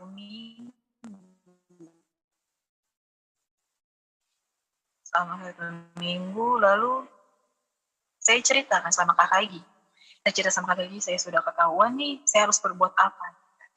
Terus Kak Egi bilang, kamu harus puasa dari jam 12 malam sampai jam 12 siang, 3 hari berturut-turut, dan yakin di hari ketiga kamu akan temukan jawabannya. Lalu saya puasa. Di dalam pencobaan saya selama 1 minggu tuh di rumah tuh saya merasakan kayak diasingkan kayak gitu kan. Dan papa tuh sangat sering, bahkan malam-malam tuh ngintip gitu kan, ini anak lagi ngapain gitu kan, ini anak lagi ngapain. Takut saya melakukan hal-hal yang mesti kayak, ini anak lagi telepon sama siapa gitu. Suka ngintip, naik ke atas. Sudah, akhirnya papa mulai marah-marah, dan itu semua. Kan saya kuliah, jadi mikul salib yang saya alami, pencobaan yang Tuhan berikan itu ketika papa bilang, kamu stop kuliah gitu kan. Saya tidak boleh kuliah lagi, password wifi diganti, karena saat itu juga kan kuliah itu online kan, jadi harus pakai wifi juga kan walaupun hanya online. Jadi gimana saya mau ikut kuliah diam-diam gitu kan, karena nggak ada paket data juga.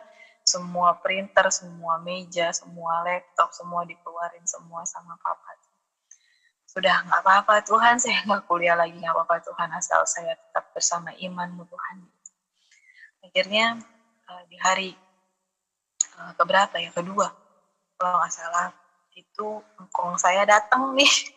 Engkong saya datang dengan air segelas, air doa lah, orang Betawi kan bilang air doa. Itu saya disuruh minum dan saya diusapin badan saya semuanya sama air ini.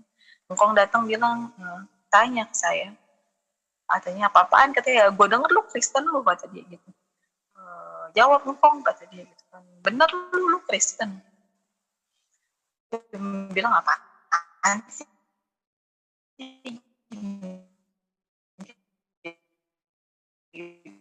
bilang, saya bilang, tinggal gue dari dulu deh yang Kristen, lu kalau sampai Kristen, lu angkat kaki dari rumah ini, lu lupain semua warisan dari gue. Di situ langsung nusuk kan ke dalam hati omongannya, saya langsung nangis. Dan saya disuruh minum air doa ini kan, karena mereka pikir saya kesurupan jin kafir. Lalu karena saya di situ lagi, orang rumah taunya saya masih puasa muslim kan sampai sore itu, tapi kan saya hanya puasa sampai jam 12 siang, itu engkong datang sekitar jam 2 dan disitu saya bener-bener aus kan. Terus engkong suruh minum, terus saya bilang sama Tuhan, saya terima kasih sama Tuhan, Tuhan terima kasih, Tuhan baik sekali gitu kan, kebetulan saya aus gitu kan. Akhirnya saya minum dan saya buktikan sama engkong saya kalau saya bukan kesurupan jin kafir. Tapi sebelum minum saya ucap dalam nama Yesus 3 kali. Sudah, saya minum. Lalu pencobaan demi pencobaan saya lewati. Itu ada satu cerita lagi besoknya itu.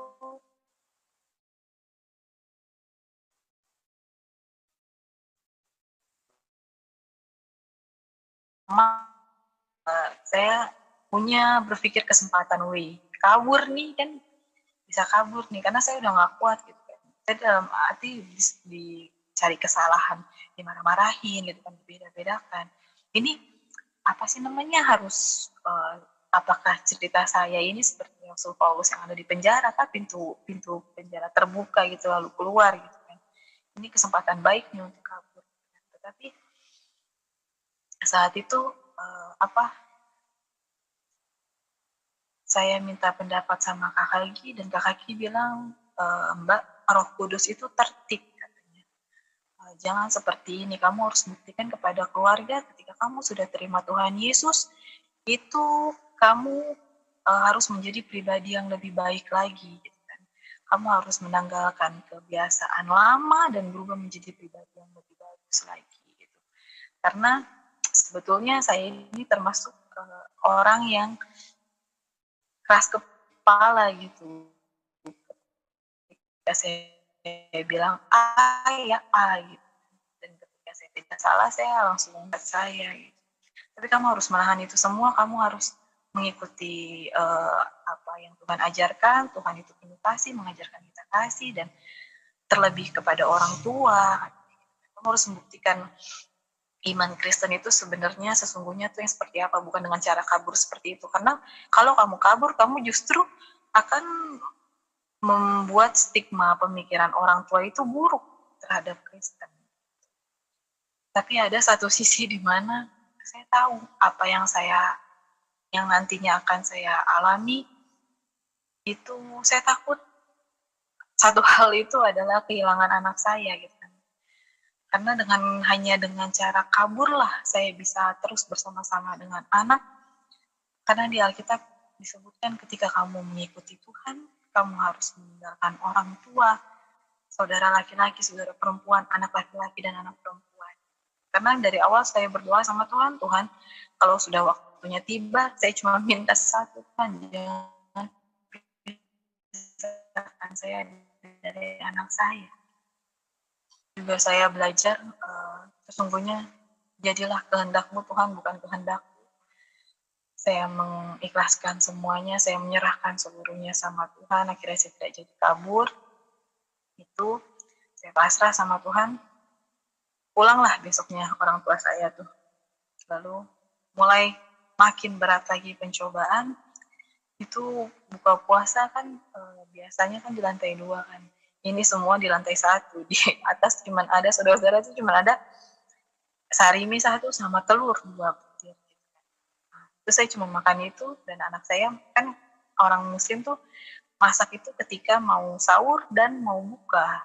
ada nasi dingin dari nenek kan, jadi pintu lantai 2 rumah saya nembus ke belakang dapur nenek, anak saya makan itu, saya makan itu. Besoknya lebih parah lagi, semua mejikom semua nggak ada makanan dibawa ke bawah, dan anak saya yang saya prioritaskan hanya anak saya saja, dan saya tidak makan apapun saat itu. Saya cuma makan obat mah sama segelas air, karena saya punya asam lambung kan. Saya nangis sama Tuhan, Tuhan begini berat kah Tuhan, mengikuti Engkau Tuhan, saya sudah tidak kuat Tuhan. Saya berdoa sama Tuhan, saya serahkan seluruhnya sama Tuhan. Itu saya pergumulan dari malam itu selama 2 jam sampai jam 2 malam kalau nggak salah saya pergumulan tuh. Kira saya tidur, besoknya ini klimaks perjalanan saya memikul salib Tuhan.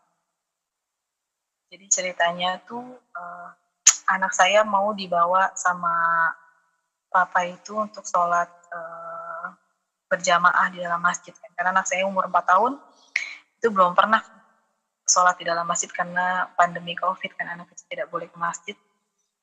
Itu tak kenapa papa tuh pengen ngajak ke masjid, akhirnya mama naik ke atas mau ambil pakaian anak saya, baju gamis, mama buka lemari, tas saya berisi pakaian gitu. Karena pas dimana hari saya ketahuan pertama kali itu saya sudah siapkan pakaian, beberapa potong pakaian saya dan paling banyak anak, terus surat-surat penting. Kenapa saya siapkan itu semua? Karena saya percaya iman tanpa perbuatan adalah iman yang sia-sia. Jadi saya sudah siapkan itu, dan mama lihat tas itu dan mama bilang, ini tas apa nih, kata dia gitu kan, lu mau kabur, kata dia gitu, pergi dari rumah, pergi lu, kata dia. Dan gue juga gak mau punya anak kafir kayak lu, kata dia. Gue capek-capek ngebesarin lu, lahirin lu, pertaruhan nyawa, tapi jadi kafir kayak gini, gue gak mau. Terus kata saya, oh sudah, saya bilang kan, sudah, aku pergi gitu kan, aku pergi, tapi jangan bawa anak lu, kata dia. Ini nggak bisa, aku bilang kan, itu anak saya. Atau nggak mau, pokoknya anak saya nggak boleh pergi kan sama saya. Dan di situ siang-siang itu mama lagi masak buat buka puasa, dan adik saya kebetulan ada yang ustadz. Itu mama bilang ke adik saya saat dia, kakak lu kemasukan jin kafir, kata dia, setanan tuh dia Turkiya tuh. Terus saya tantang juga sih, bilang ayo silakan gitu kan, karena saya membuktikan saya bukan kemasukan setan kafir, jin kafir gitu. Terus adik saya duduk di depan pintu kamar, saya di dalam kamar, pintunya saya buka, lalu adik saya tanya, kenapa kak? Itu bukan Tuhan kak, itu nabi. Terus saya berdebat sama adik saya bilang sama adik saya, di mana ayat Al-Quran yang menunjukkan bahwa Nabi Isa itu diserupai sama Yudas? Karena dengan cerita-cerita yang kita tahu saat itu bahwa Nabi Isa yang disalib itu bukan Nabi Isa, melainkan Yudas yang mengkhianatinya kan. Sekarang gue minta di mana Al-Quran ada menyebutkan Nabi Isa diserupai sama Yudas. Kalau ada, gue baca 2 kalimat syahadat sekarang juga. Jadi ada, tunggu, kata dia saya gitu kan. Akhirnya dia saya masuk, ini kata dia tunjukkan. Terus saya bilang sama adik saya, oh bukan sayang, saya bilang kan, itu hadis, itu bukan Al-Quran. Sekarang saya tanya, kenapa kalau memang Al-Quran itu disebut kitab penyempurna, kenapa dia membutuhkan hadis, istimewa ulama atau pendapat ulama lainnya untuk menerjemahkannya gitu. Sedangkan Alkitab adalah kitab yang bisa menjawab dirinya sendiri. Sedikit sedikit pengetahuan saya, kenapa saya bisa bilang Alkitab itu bisa menjawab dirinya sendiri, itu saya baca di dalam Alkitab itu ada firman Tuhan di mana menyebutkan barang siapa yang mempertahankan nyawa ia akan kehilangan nyawa gitu kan. Tapi barang siapa yang kehilangan nyawa karena aku, ia akan memperolehnya gitu kan. Itu ada kalau nggak salah di kitab Injil Matius. Nah, dijawablah sama Injil Lukas gitu. Saya bingung nih, memperoleh apa nih ya kan. Jadi dijawablah sama Injil Lukas adalah memperoleh keselamatan. Makanya saya bisa bilang kenapa Alkitab itu bisa menjawab dirinya sendiri, salah satunya itu. Lalu kata adik saya, Tuhan itu tidak beranak, Kak. Tuhan itu tidak beranak. Ya memang Tuhan tidak beranak, kata saya bilang gitu kan. Itu bukan pemahaman yang seperti itu. Susah saya bilang kan.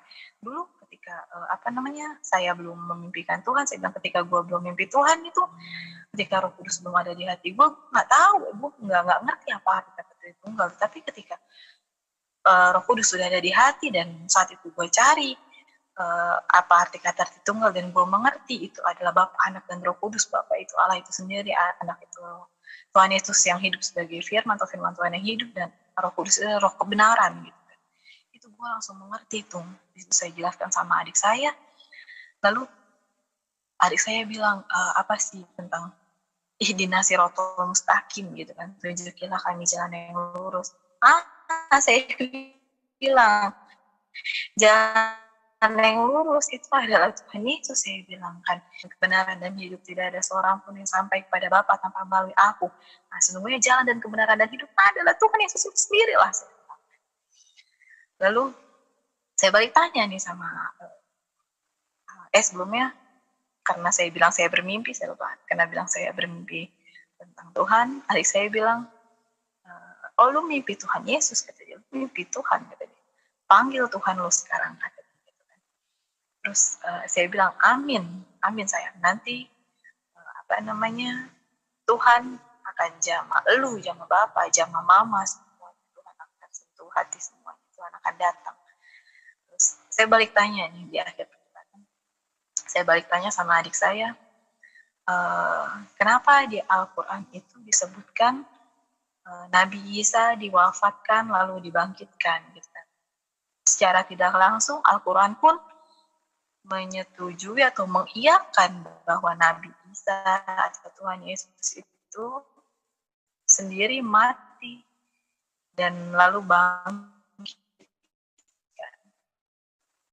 Itu nggak cuma di Imran, Az-Zukhruf, Al-Maidah, sama Anisa.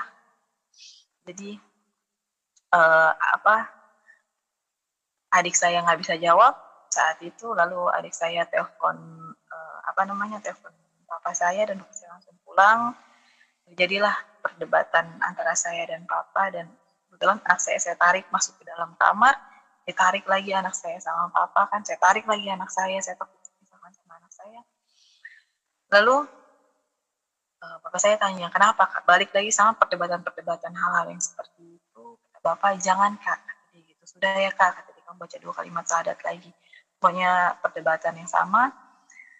Karena terpotong waktu untuk buka puasa, akhirnya mereka semua buka puasa di depan kamar saya dalam kamar.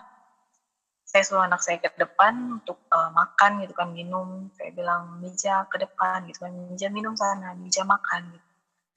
Kirim anak saya ke dalam, keluar, dan gak lama kemudian kata anak saya, Mama minum, katanya biar otak Mama seger, kata dia, Mama seger. Terus Mija, anak saya tutup pintu. Terus kata saya, kenapa Mija tutup? Katanya, Mija nggak mau Mama dimalah-malahin sama engkong, katanya. Anak saya sangat sayang sama saya kan. Terus sudah selesai buka puasa, mereka turun ke bawah, papa turun ke bawah, akhirnya saya siap-siap bawa tas, siap-siap pakai baju anak saya turun ke bawah, dan papa saya lagi ngerokok kan, langsung masuk. Bapak saya tanya, kenapa mau kemana gitu. Saya bilang, saya mohon maaf sama papa, sama mama, saya udah bikin malu keluarga, saya udah bikin kecewa keluarga, karena semenjak kejadian di share-nya video itu, keluarga saya tuh kayak mandang saya tuh aneh gitu kan, kayak ada rasa apa ya, kayak gitu aneh, kayak kayak gitu. Jadi saya minta maaf gitu kan, saya juga sudah nggak nyaman dengan hal seperti ini. Mungkin memang saya sudah percaya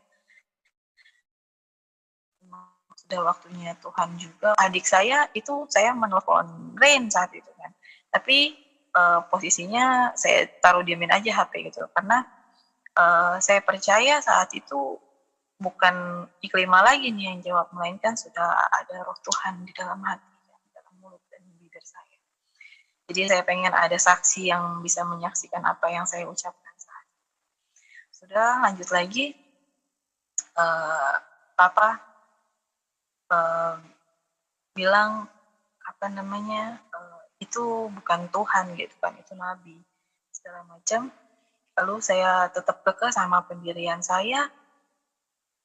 Terus Papa bilang, sudah kamu belajar lagi tentang apa itu Kristen, apa itu Islam. Saya tetap kekeh lagi sama pendirian saya ceritakan kembali tentang apa yang saya alami, kenapa saya bisa menerima Tuhan Yesus, saya bermimpinya seperti apa.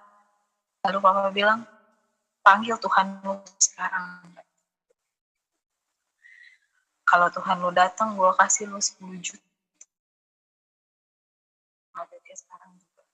Terus saya bilang, Tuhan akan jam Papa, jam Mama, jam kita semua, Tuhan akan selamatkan kita semua. Tapi saat itu Papa nggak mau nanti, maunya sekarang. Tapi saya bilang, nggak bisa Papa, Tuhan tidak bisa dipaksa seperti itu.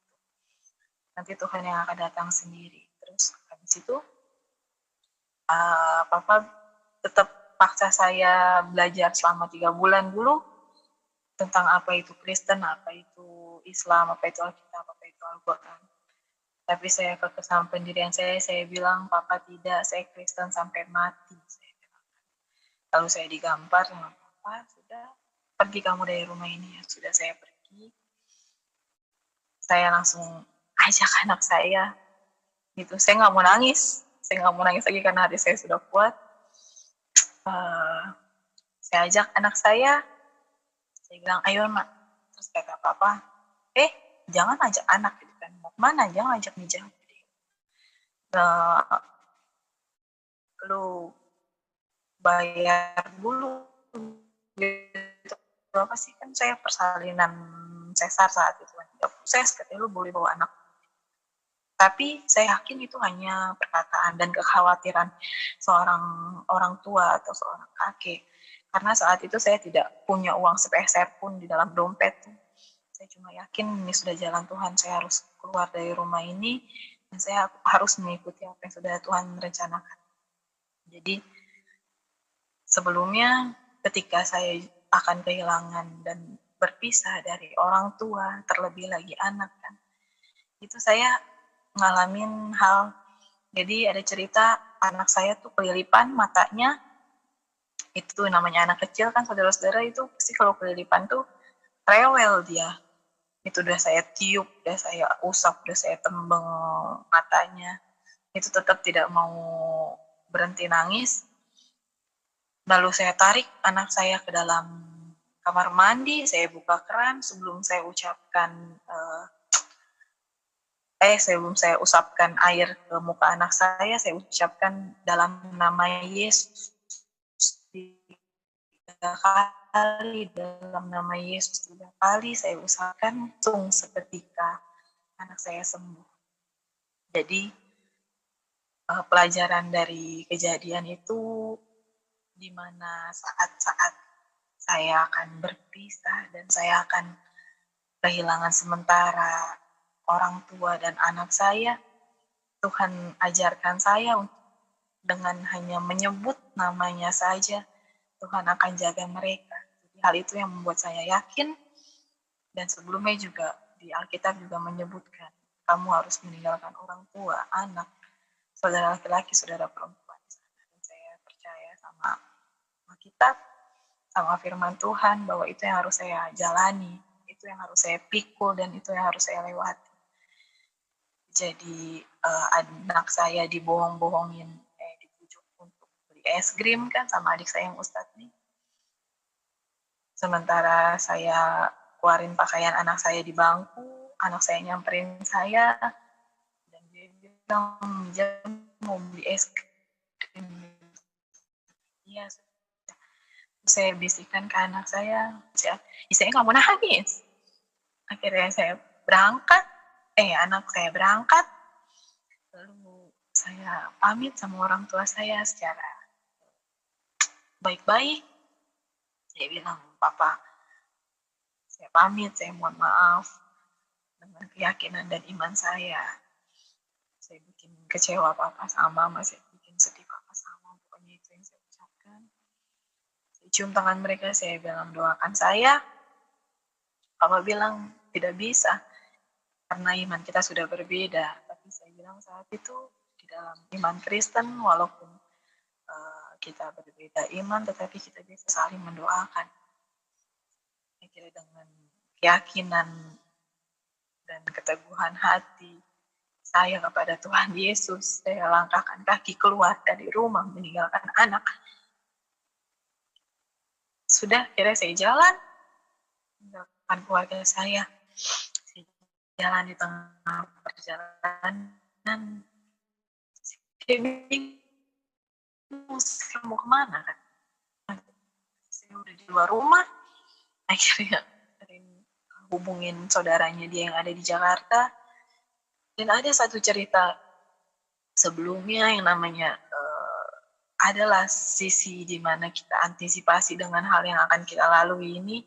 Kita coba untuk hubungi beberapa keluarganya. Ketika nanti sudah waktunya saat ini yang saya lalui ini tiba, saya sudah ada tempat tujuan gitu kan. Tapi ternyata tidak ada satu orang pun yang berhasil dihubungi keluarganya di Jakarta. Tetapi puji Tuhan, inilah pertolongan Tuhan itu tepat pada waktunya. Ketika saya membutuhkan pertolongan, Tuhan ulurkan tangannya, dan puji Tuhan langsung bisa satu saudaranya Ren yang bisa dihubungi, dan saya tunggu beliau itu sekitar setengah jam karena jauh dari Jakarta Utara ke Jakarta Timur. Terus di dalam saya tunggu itu Papa tuh telepon berkali-kali, Papa WA, katanya anak saya menangis. Sebagai seorang ibu, ini yang seorang ibu juga, hati orang tua mana yang tidak hancur seperti itu. Tapi karena saya percaya waktu Tuhan pasti akan indah pada waktunya nanti. Saya cuma melihat ke depan adalah Tuhan Yesus ada bersama saya. Tuhan Yesus ada di sekeliling saya. Sudah, dan saya juga tidak mau balik lagi ke belakang dan menoleh lagi ke belakang, itu yang akhirnya sama seperti cerita istri Lot akan menjadi tiang garam. Saya tidak mau itu, saya kuatkan hati, saya teguhkan hati. Akhirnya tidak lama kemudian sampai kakak Joni itu jemput saya. Jadi pertama kali saya keluar dari rumah itu, saya menuju ke rumah di mana ternyata istrinya kakak Joni itu saya baru tahu adalah seorang majelis. Dan di rumah itulah saya dikuatkan. Tuhan tahu apa yang saya butuhkan. Tuhan beri penguatan lewat istrinya kakak Joni, saya dikuatkan. Lalu keluarganya Ren sepakat untuk bawa saya terbang ke Ambon. Dan saya juga saat itu percaya apapun yang kemanapun saya melangkah itu merupakan kehendak Tuhan. Jadi saya ikuti saja alurnya Tuhan kemana Tuhan inginkan. Dia sudah, karena ada sebagai kekhawatiran juga, karena saya sama Ren ini belum pernah ketemu dan saya juga nggak tahu sebenarnya baikkah tidak gitu. Tapi semua karena sudah saya pasrahkan sama Tuhan, tidak mungkin Tuhan akan menyesatkan saya. Saya percaya saja. Jadi saya terbang ke Ambon tuh hari Sabtu pagi, dan Sabtu siang sampai di rumah tante nyerin. Itu besoknya kan hari Minggu. Lalu pertama kalinya saya ke gereja. Puji Tuhan, saya sudah dijawab sama Tuhan doa saya. Kan dulu saya berdoa, Tuhan kapan saya bisa memuliakan nama Tuhan dengan lantang? Kapan saya bisa seperti mereka Tuhan yang bisa memuji Tuhan secara bebas seperti itu. Akhirnya Tuhan sudah jawab, saya pertama kalinya ke gereja tanpa harus ngumpet-ngumpet, dan saya sungguh luar biasa bahagia itu. Saya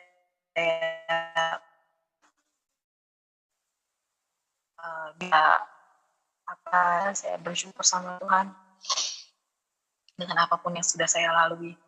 Lalu di sini juga banyak yang cerita-cerita tanya-tanya saya gitu kan. Tetapi entah kenapa saya tuh paling males cerita gitu kan, atau kesaksian seperti ini dulu tuh. Karena tapi ketika saya ingin bercerita, saya percaya itu adalah Roh Kudus yang menggerakkan hati kan. Tapi ketika saya tidak mau, ya sudah, saya tidak mau cerita gitu. Tapi kalau ketika saya sudah mau, ya itu Roh Kudus sudah menggerakkan hati saya. Jadi beberapa orang yang saya ceritakan, saya mendapat dinubuatkanlah mimpi-mimpi saya sebelumnya tentang saya mau cerita tentang anak kecil yang suruh taruh tangan saya di atas kepala itu. Awalnya saya nggak tahu nih, ternyata dinubuatkan itu lewat Bapak Pendeta Lukman yang berdoa sama saya, naruh tangan saya di atas kepala. Terus saya mengerti, oh ternyata orang Kristen berdoa dengan salah satu cara tentang tumpang tangan di atas kepala. Lalu tentang Tuhan Yesus berkata orang yang ada di jalan Muslim itu salah, itu saya pernah cerita sama seorang pendeta di sini. Lalu beliau bilang Tuhan Yesus itu ada satu abad sebelum Masehi gitu kan. Lalu Islam itu hadir 7 sebelum Masehi, jadi perbedaannya 6 abad, 600 tahun kan. Jadi itulah yang menyebabkan salah gitu kan. Lalu wanita yang ada di mimpi saya itu sudah dinubuatkan sama Tuhan, ternyata adalah kakaknya mama. Lalu saya sempat cerita juga sama saudara di sini, kopi yang saya minum adalah itu ada yang bilang darah Kristus, ada yang bilang anggur, dan itu kenapa saya bisa minum cuma setengah, itu bakalan ada iklima-iklima lainnya yang akan mengikuti jejak langkah kaki saya, yang akan meminumnya kembali seperti itu dan akan bertobat. Roti yang saya makan adalah roti kehidupan, jadi gitu. Dan pada akhirnya semua orang yang saya ceritakan saya ini, hampir semua mereka bilang beruntung banget sih gitu kan, bisa berjumpa sama Tuhan Yesus, bisa merasakan hal-hal seperti ini. Saya aja yang Kristen dari lahir itu tidak pernah merasakan seperti itu gitu kan. Terus saya selalu pesan sama mereka ketika Tuhan berfirman, berbahagialah yang tidak melihat namun percaya. Berbahagialah yang tidak melihat namun percaya. Sekali lagi, berbahagialah yang tidak melihat namun percaya. Karena apa yang saya alami sebelumnya, saya harus melihat dulu nih kuasa Tuhan. Saya harus menantang Tuhan dulu, baru saya percaya.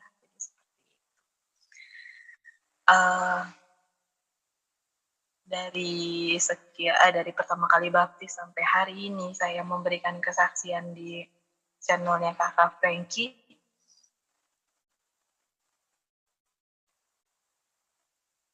Saya ingin sharing, ternyata ikut Tuhan Yesus itu tidak mudah. Memikul salib itu tidaklah gampang. Dari Tuhan ingin menguji seberapa besarkah iman percaya kamu terhadap Tuhan. Jadi kemarin saya baru saja melaksanakan operasi besar tuh, operasi perut. Itu selama kurang lebih 2 jam. Tetapi di dalam ruang operasi ini saya terus melakukan pujian penyembahan, dan puji Tuhan sekarang saya sudah dipulihkan sama Tuhan Yesus. Dan beberapa kali juga orang tua saya marah gitu kan, karena kesaksian saya ada di mana-mana.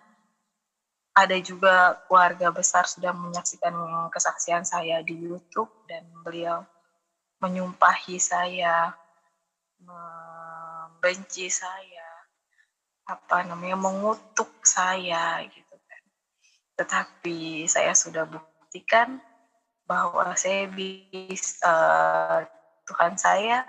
Tuhan Yesus Kristus bisa mengubah kutuk itu menjadi berkat. karena berkat kesaksian saya di YouTube juga, tadinya saya cerita tentang anak nih saya menangis, gitu kan. Tetapi karena doa dari saudara-saudara semua, kakak-kakak semua, om tante semua, saya berterima kasih doa kalian semua sudah menguatkan hati saya, hidup saya semuanya. Dan pada akhirnya saya ingin berpesan, hiduplah terus di dalam Tuhan, jangan pernah ragu akan kuasa Tuhan. Ketika iman mulai goyah, ingatlah kejadian-kejadian di mana pasti kalian juga pernah merasakan kuasa Tuhan. Ingat kembali kejadian itu, lalu berdoa. Saudaraku yang dikasihi Tuhan kita Yesus Kristus, jika kesaksian ini memberkati saudara, tuliskan komentar saudara, bagikan bagaimana Tuhan berbicara mulai kesaksian ini kepada hidup saudara. Dan jangan lupa untuk membagikan video ini kepada keluarga, sahabat, dan orang-orang di sekitar saudara. Kiranya melalui kesaksian seperti ini, semakin banyak jiwa dimenangkan bagi Kristus, semakin banyak orang percaya, diberi keberanian untuk bersaksi, dan nama Tuhan Yesus semakin dipermuliakan. Sampai jumpa di video berikutnya. Tuhan Yesus memberkati kita semua. Shalom.